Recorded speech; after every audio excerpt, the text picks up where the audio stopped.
प्रिय मित्रों एवं भाई एवं बहनों, डॉक्टर बी के मिश्रा की तरफ से प्यार भरा नमस्कार। आप सभी का दिन मंगलमय हो, आप सब स्वस्थ रहें, प्रसन्न रहें, आपके जीवन में अपार खुशियाँ हों, खुशहाल यहाँ पर हर जन हो, सुख शांति से पूरा जीवन हो, सब काम करें अपना अपना, खुद पूरा करें अपना सपना, कोई हाथ यहाँ ना फैले अब, जन स्वावलंबी बन जावें सब। चोरी फरेब का नाम न हो, कोई भी यहाँ बदनाम न हो, ना कोई किसे गुमराह करे, सब सच्चे पथ के राही बने। आतंक न हो अब जीवन में, सब प्रेम भाव रखे मन में, हर कोई सबके साथ चले, हर संकट में सब हाथ मिले। ना ऊंच नीच की बात करे, एक दूजे का सम्मान करे, ना जात पात की दूरी हो, ना सीमा की मजबूरी हो, हमें कोई जुदा ना कर पाए, सब भारतवासी कहलाए। मजबूर नहीं हम महान बने, भारत माँ की हम शान बने, पूर्ण होगी सबकी आशा, यही है डॉक्टर साहब की अभिलाषा। चलो जनता के पास कैनविज की बात बताते हैं, चलो जनता के पास आयुर्वेद की बात बताते हैं। आयुर्वेद को चलाना है, भारत को बनाना है, भारत की गरीब जनता को उनका अधिकार दिलाना है, कर्तव्य और समर्पण से उनका भविष्य बनाना है। चलो जनता के पास आयुर्वेद की बात बताना है, आयुर्वेद को चलाना है, भारत को बनाना है। जनता के दुखों को देखकर लोग रहते हैं मौन, सरकारें आती जाती हैं मगर इनको याद करता है कौन। सरकार की छोड़ो बात, नेता भी मारते हैं लात, झूठ सच का लालच दिखाकर करते हैं चिकनी चुपड़ी बात। चलो जनता के पास आयुर्वेद की बात बताना है, आयुर्वेद को चलाना है, गरीबों को उठाना है। लोभ लालच के चक्कर में फंस जाती प्यारी जनता है, चापलूस नेताओं के कोल्हू में पिसती सारी जनता है। चलो जनता के पास आयुर्वेद की बात बताना है, आयुर्वेद को चलाना है, भारत को बनाना है। मित्रों, आज की बात डॉक्टर के साथ में कुछ स्वास्थ्य के रक्षा के कुछ महत्वपूर्ण नियम हैं जो मैं इनको बताना चाहता हूँ। उसको ज़रूर अपने अंदर उतारें और उसका पालन करें। आप सभी से मेरा यही अनुरोध है ताकि एलोपैथिक दवाइयों का कम सहारा लेना पड़े। सबसे पहले प्रातःकाल उठकर कुल्ला करके 1 गिलास ताज़ा जल पिएं, सूर्योदय से पूर्व उठें, इससे चित्त अति प्रसन्न रहता है। रात को किसी तांबे के बर्तन में पानी रख दें, प्रातःकाल शौच जाने से पूर्व नित्य उस पानी को पीते रहने से पाखाना खुलकर आता है, कब्ज नहीं रहती। शौच करते समय दांतों को खूब दबाकर बैठने से दांत जीवन भर नहीं हिलते और न कभी लकवा रोग की शिकायत ही होती है। ध्यान से सुनिए, शौच करते समय दांतों को खूब दबाकर बैठने से दांत जीवन भर नहीं हिलते और न कभी लकवा रोग की शिकायत होती है। हाथ मुंह धोते समय मुंह में 1 घूंट पानी को भरकर आंखों पर पानी के छींटें दे, जिससे आंखों की रोशनी बढ़ जाती है। भोजन से पहले हाथ मुंह धोएं। पैरों को धोने से जठराग्नि का मुंह खुल जाता है तथा भोजन से पूर्व 1 गिलास पानी अवश्य पिएं। भोजन करते समय पानी न पिएं, अगर विशेष आवश्यकता हो तो 1 घूंट ले सकते हैं। भोजन के 1 घंटे बाद ही पानी पिएं, इससे भोजन पेट में आसानी से पच जाता है। भोजन के बाद थोड़ी देर के लिए घूमना आवश्यक है। भोजन के बाद बायां स्वर बंद करने से पाचन शक्ति बढ़ती है। रात्रि में सोने से पहले पानी पीना हितकारी है। सप्ताह में कम से कम एक बार सरसों के तेल की मालिश अवश्य होनी चाहिए। चिंता करने से जितनी स्वास्थ्य की हानि होती है उतनी किसी रोग से नहीं होती। खाना खाने के बाद उठकर पेशाब कर लेने से धातु छीड़ता की बीमारी नहीं होती। स्वप्न दोष होने का खतरा नहीं होता। रात को भोजन के 3 घंटे बाद स्त्री पुरुष का संग नहीं होना चाहिए। रात्रि को भोजन करने के बाद 3 घंटे के बाद ही सहवास होना चाहिए। इसके पूर्व संभोग करने से पेट की अनेक बीमारियां हो जाती हैं। मधुमेह के रोगी जिनके पेशाब में चीनी आती है, अगर सुबह सुबह नित्य दौड़ लगाएं, सुबह शाम नित्य दौड़ लगाएं तो बिना औषधि के पेशाब में शक्कर आना रुक जाता है। अगर किसी व्यक्ति ने शराब ज़्यादा पी ली हो तो एक कागजी नींबू का रस पिलाने से नशा कम हो जाता है। नींबू के रस से काफ़ी व अफीम के विष का भी प्रभाव खत्म हो जाता है।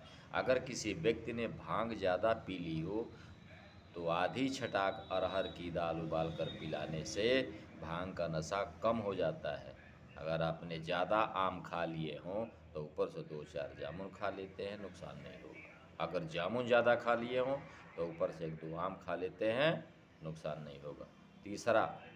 तीसरा निर्देश, चैत में नीम, बैसाख में चावल, ज्येष्ठ में दोपहर को सोना, आषाढ़ में घर की मरम्मत, सावन में हर्रें, भादों में चना, अश्विन क्वार में गुड़, कार्तिक में मूली, अगहन में तेल, पूस में दूध, माघ में खिचड़ी, फाल्गुन में प्रातः स्नान करने व खाने से स्वास्थ्य उत्तम रहता है, सुख और लंबी आयु की प्राप्ति होती है। इसके साथ ही हम कुछ रोगों के लिए कुछ अपनी जड़ी बूटियाँ जो यहाँ प्रयोग में दी जा रही हैं लोगों को कुछ बता रहे हैं, इसको ध्यान से सुनिए। सबसे बड़ी बीमारी आजकल प्रायः लोगों को बवासीर की है। थोड़ी सी बवासीर के लिए मैं आज नुस्खा बताता हूँ, उसमें क्या करना है, कैसे क्या करना है, देसी जड़ी बूटियों के साथ में। बवासीर पहली तो 2 प्रकार की होती है, अंदर की और बाहर की।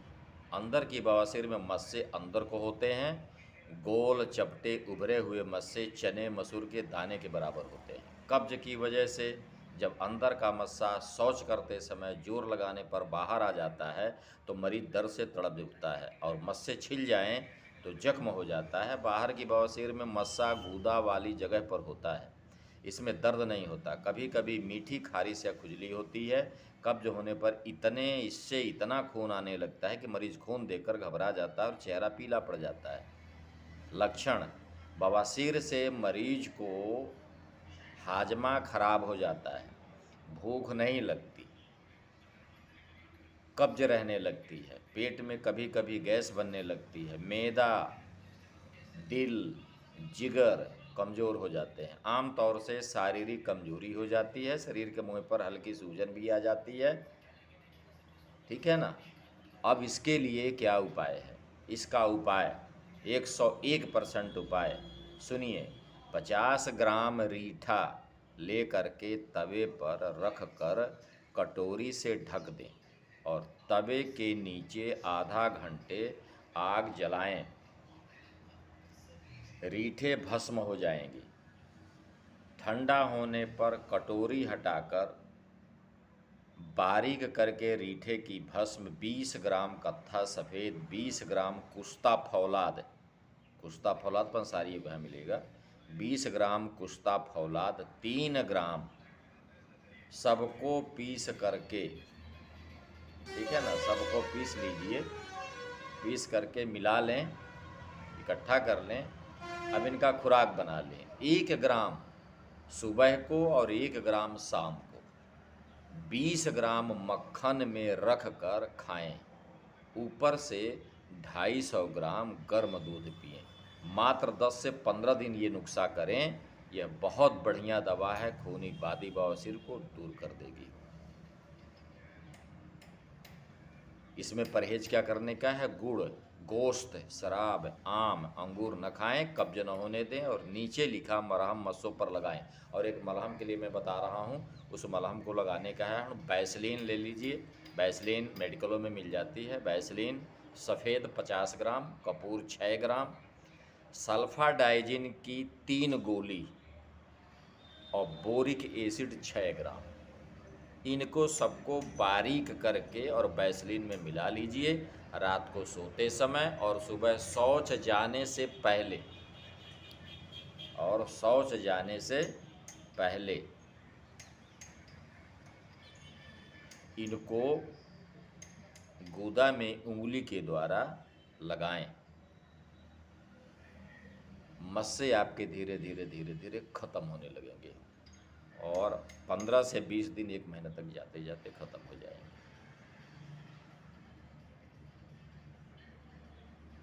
दूसरा है तिल्ली की चिकित्सा।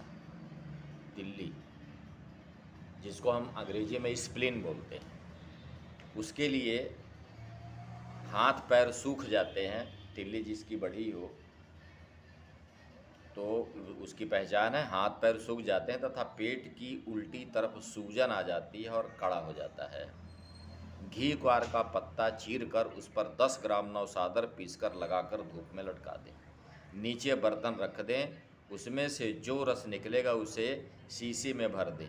आधा आधा चम्मच दिन में 2 बार 2 चम्मच पानी में मिलाकर 20 दिन लें। दूसरा, बथुआ का साग बनाकर जिसमें मिर्च मसाला न पड़ा हो, 1 हफ्ते तक इस्तेमाल करने से तिल्ली के लिए लाभदायक होता है। खाली पेट मूली, पत्ती सहित तथा काला नमक खाना तिल्ली के लिए लाभदायक होता है। तो आज की बात, आज के एपिसोड में बस इतना ही। मित्रों, कल फिर मिलेंगे और अभी हमारा समय हो रहा है हॉस्पिटल के लिए। कल कुछ और अपने जड़ी बूटियों का संग्रह लेकर के कुछ कठिन रोगों के लिए उपस्थित होंगे लेकर के हम, ठीक टाइम इसी बजे। तब तक के लिए नमस्कार, जय हिंद, जय भारत।